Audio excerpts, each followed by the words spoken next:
हजारों साल पहले मशरिक व मगरिब पे हुकूमत करने वाला एक बदतरीन बादशाह जो अपने आप को खुदा कहलाता था। इसका नाम नमरूद बिन किनान बिन साम बिन नूह था। इसका पाया तख्त बाबुल था। ये पहला वो बादशाह था जिसने सबसे पहले ताज अपने सर पे पहना ताकि लोगों को मालूम हो कि उनका खुदा नमरूद है। एक रात इस खुदा कहलाने वाले बादशाह ने ख्वाब देखा कि एक तारा आसमान में इस तरह से चमक रहा है कि उसके नजदीक सूरज और चांद बुझे हुए नजर आ रहे हैं। जैसे ही वो बेदार हुआ, अपने महल के नजूमियों से पूछा तो उन्होंने बताया, तुम्हारी सल्तनत में एक जवान ऐसा आएगा जो तेरा मर्तबा दबदबा खत्म कर देगा और इस तेरी हुकूमत को नीस्तो नाबूद कर देगा। बस नमरूद ने हजारों बच्चों को मरवा दिया और इस हुक्म को नाफिज किया कि मर्द औरतों से दूर रहें, लेकिन अल्लाह जो चाहे वो होके रहता है। अल्लाह ने अपनी रहमत के खजाने में से अपने खलील का ज़ुहूर कर दिया। तारीख ने लिखा कि हजरत इब्राहिम की वालदा जब हजरत इब्राहिम की आमद हुई, कई सालों तक अपने इलाके से बाहर रही और अपने बेटे इब्राहिम को गार में छुपा दिया। तकरीबन 7 साल आपकी वालदा मोहतरमा उस गार में छुप के आती, आपको दूध पिला के वापस बाबुल चली जाती। जब आप ज़माना बुलूगियत की तरफ बढ़ने लगे तो आपके चचा आसिर ने ये चाहा कि आप उनके साथ आके रहें और उनके काम में हाथ बटाएं। हजरत इब्राहिम अलैहिस्सलाम जब आके शहर रहने लगे, लोगों को देखा कि कोई सूरज की पूजा कर रहा है, कोई आग की पूजा कर रहा है, कोई बुतों की पूजा कर रहा है, कोई नमरूद को खुदा कह रहा है। आप फरमाने लगे, अल्लाह तो वो है जो हर चीज पे कुदरत रखता है। ये सूरज तुलू होके गायब हो जाता है, कैसे हो सकता है ये खुदा हो? ये आग पानी से बुझ जाती है, कैसे हो सकता है ये खुदा हो? ये नमरूद हमारी तरह सो जाता है, बीमार हो जाता है, कैसे हो सकता है ये खुदा हो? ये बुत जिनको हमने ही अपने हाथों से बनाया, कैसे हो सकता है ये खुदा हो? एक मर्तबा जब सब लोग मेले पे गए तो इब्राहिम अलैहिस्सलाम ने अपनी कुल्हाड़ी से तमाम बुतों को तोड़ दिया और कुल्हाड़ी को बड़े बुत के कंधे पे रख दिया। लोग जब वापस आए, देखा कि सारे बुत टूटे हुए हैं। सबने ये मान लिया कि ये काम इब्राहिम अलैहिस्सलाम का है। इब्राहिम अलैहिस्सलाम कहने लगे, देखो पूछो कि इस बड़े बुत ने शायद तोड़ा हो।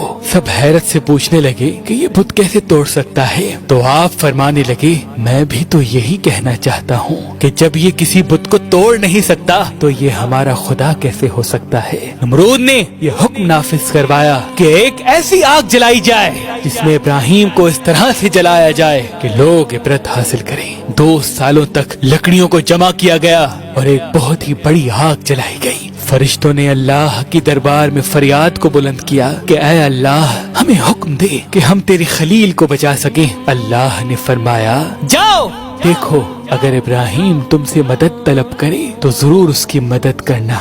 हर एक फरिश्ता इब्राहिम के पास आके कहने लगा, ऐ अल्लाह के नबी, ऐ अल्लाह के खलील, हुक्म फरमाए, हम आपकी मदद करें। इब्राहिम ने फरमाया, मेरा दोस्त मेरी मदद करेगा, मेरा अल्लाह खुद मेरी हिफाजत करेगा। बस जैसे ही नमरूद ने मंजनी में डाल के अल्लाह के नबी को आग में डाला तो वो आग गुलजार बन गई। अल्लाह के नबी मुतमईन होके, पुरसुकून होके अल्लाह का शुक्र कर रहे हैं और फौजे नमरूद हैरत ज़दा होके नमरूद से पूछ रही है कि हमारे खुदाओं से तो ज्यादा इब्राहिम का खुदा ताकतवर है, उसने हमारी आग को गुलजार बना दिया। नमरूद ने कहा, अच्छा? इब्राहिम अलैहिस्सलाम को बुला के नमरूद कहने लगा कि जाओ अपने खुदा को कह दो कि कल वो अपनी फौज तैयार करे और मैं भी अपनी फौज तैयार करता हूँ। कल मुकाबला रूबरू होगा। नमरूद ने जो मशरिक व मगरिब पे हुकूमत करता था, उस वक्त जमीन का सबसे बड़ा बादशाह था, अपनी फौज को तैयार किया और एक बड़ी इमारत पे खड़े होके कहने लगा, है कोई मुझसे ज्यादा ताकतवर तो आए और लड़े मुझसे। इतनी देर में अल्लाह ने मच्छरों को हुक्म दिया कि जाओ इस नमरूद की फौज को फिन्नार कर दो। वहाँ से बड़े बड़े मच्छर आए और नमरूद की फौज के एक एक फर्द का खून और गोश्त खा गए। नमरूद हैरत ज़दा देख ही रहा था कि एक लंगड़ा मच्छर नमरूद की नाक में घुस गया। नमरूद अपने सर को दीवारों पे मारने लगा कि मुझे कोई बचाए। लेकिन अफसोस, अल्लाह का अज़ाब जब आता है तो कोई किसी को बचा नहीं पाता। वो फौरन अपने महल में आया, बेचैन होने लगा, अपनी खादमीन से कहने लगा कि अपनी जूतियों से मेरे सर को मारो। जब जब नमरूद के सर पे कोई जूता मारता था, नमरूद को सुकून आता था, क्योंकि वो मच्छर नमरूद की नाक से होते हुए नमरूद के दिमाग तक आ पहुंचा और धीरे धीरे उसके दिमाग को चाटता रहा। तारीख ने लिखा, वो बदतरीन बादशाह, वो जो अपने आप को खुदा कहलाकर अल्लाह के बंदों को गुमराह करता था, अब वही बंदे अपनी जूतियों से उसका सर पीटते थे और ऐसे तड़प तड़प के वो फिन्नार हो गया। उसकी सल्तनत नीस्तो नाबूद हो गई। सलाम हो अल्लाह के नबी इब्राहिम खलीलुल्लाह पर। बेशक अल्लाह के सिवा कोई खुदा नहीं और वो ही है जो हर चीज पे कुदरत रखता है,